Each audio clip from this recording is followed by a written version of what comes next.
Saya jemput seterusnya Yang Berhormat Padang Rengas.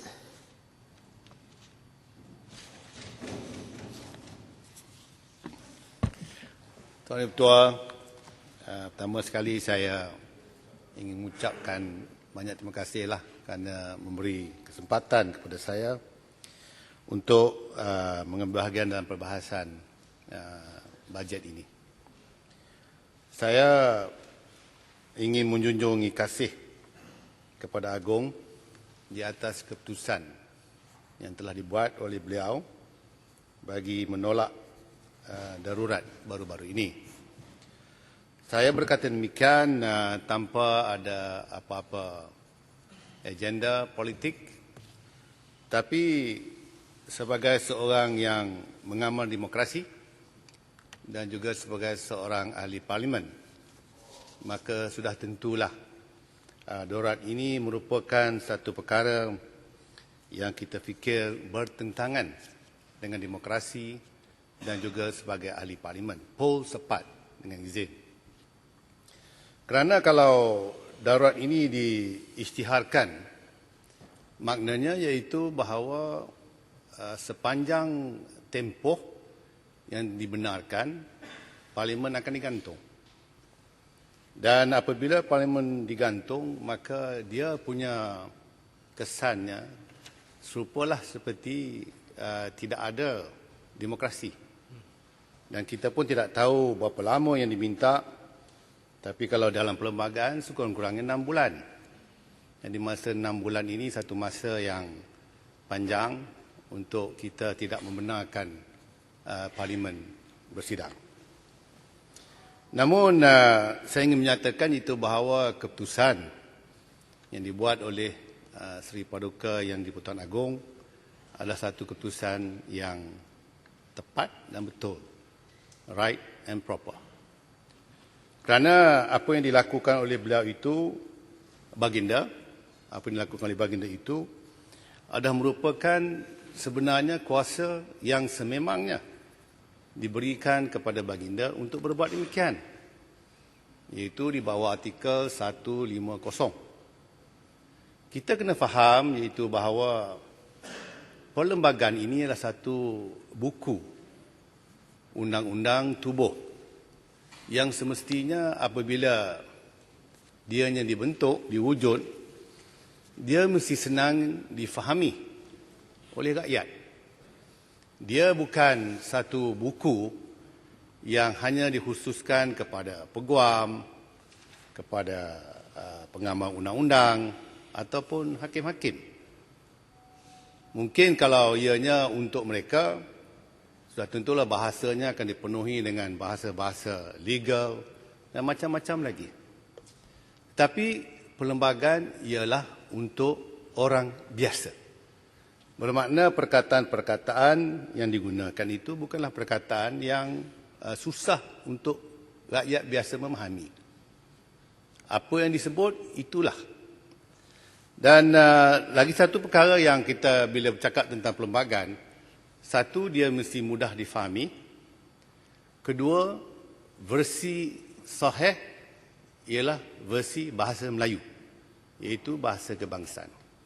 Tak payahlah kita nak rujuk kepada versi bahasa Inggeris ke apakah, tapi apa juga yang kita nak tafsirkan dalam perlembagaan mestilah mengikut versi bahasa kebangsaan. 150 ni, Tuan Yang Bertuah, cukup mudah. Kalau izinkan saya membaca 150-1.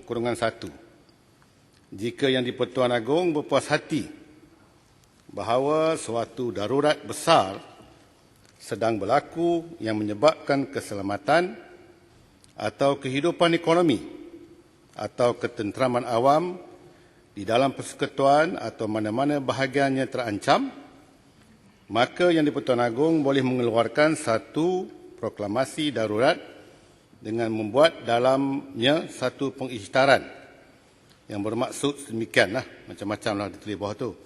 Jadi proklamasi ini sebenarnya untuk dia perkataan yang penting ialah berpuas hati. Ya, berpuas hati. Jadi kalau Tuanku Baginda Agong berpuas hati, maknanya barulah boleh mengisytihar. Kalau tidak, dia berhak untuk menolaknya. Walaupun di kalangan peguam-peguam kita faham itu bahawa dianya mesti dibaca dengan artikel 40, iaitu artikel 40 mengatakan iaitu apa, yang di-Pertuan Agong hendaklah bertindak mengikut nasihat. Ya. Itu umumnya. Tapi khusus 150 ini apabila disebut berpuas hati, Agung mesti berpuas hati. Tidak konsistenlah kalau sekiranya kita mengatakan dia tidak ada hak, sebab puas hati ini walaupun atas nasihat Jemaah Menteri mengatakan iaitu bahawa dinasihatkan untuk mengisytihar darurat, tapi berpuas hati itu khusus kepada Agong. Dia ada perasaan, dia ada orang kata apa, kebolehan untuk bertanya kepada khalayak ramai sama ada sesuai ke tak sesuai ke. Jadi sebab itu saya tetap menyatakan itu bahawa Agong mempunyai kuasa budi bicara dia. Dan seperti mana juga kita tahu, di bawah 158, iaitu jika mana 158 ya, dia kata dalam hal puas hati yang di-Pertuan Agong yang disebut dalam fasa 1 dan fasa 2B adalah muktamad dan konklusif dan tidaklah boleh dicabar atau dipersoalkan di dalam mana-mana mahkamah atas apa-apa alasan. Dan tiada mahkamah boleh mempunyai bidang kuasa untuk melayan atau memutuskan apa-apa permohonan, soal atau prosiding dalam apa-apa jua bentuk atas apa-apa alasan mengenai kesahan hal puas hati tadi. Jadi sebenarnya sepatutnya mahkamah straight away lah apabila ada permohonan untuk mempertikaikan keputusan yang di-Pertuan Agong berkenaan dengan kepuasan hatinya, patut awal-awal ditolak. Daripada kita berdiam diri seperti begini akan mendatangkan satu suasana yang tidak senang, yang sentiasa orang kata apa tertanya-tanya kerana tidak ada finality dalam soal ini. Jadi bagi saya Tuan Dipertua, kita tidak perlu mengadakan darurat sebab pertama sekali saya percaya iaitu bahawa Malaysia ni bukan sebuah negara dalam dunia yang menghadapi COVID-19. Saya kira tidak ada negara yang terkecuali dalam dunia ini. Kerana mungkin ada satu dua saya tidak tahu. Tapi dalam soal menghadapi COVID ini seluruh negara, seluruh dunia dalam negara. Jadi maknanya iaitu mungkin ada satu dua yang saya dapat tahu, Spanyol sebagai contoh. Tapi Spanyol ni dia mengisytiharkan darurat disebabkan kerana dalam satu hari berpuluh ribu yang kena. Bukan macam kita 1,000. Itu pun kerana terlambat test COVID. Tapi di Sepanyol 10, 20 ribu, 30 ribu satu hari pun ada. Dan yang mati pun banyak. Jadi sebab itu mereka mengisytiharkan darurat. Tapi itu satu negara sajalah. Mungkin ada negara lain saya tak tahu. Tapi saya tengok pun negara dunia ketiga yang kita anggap mungkin mereka juga sebagai kerajaan diktator, mereka sendiri pun tidak mengisytiharkan. Yang berhormat ada seminit lagi. Seminit? Baik. Okeylah.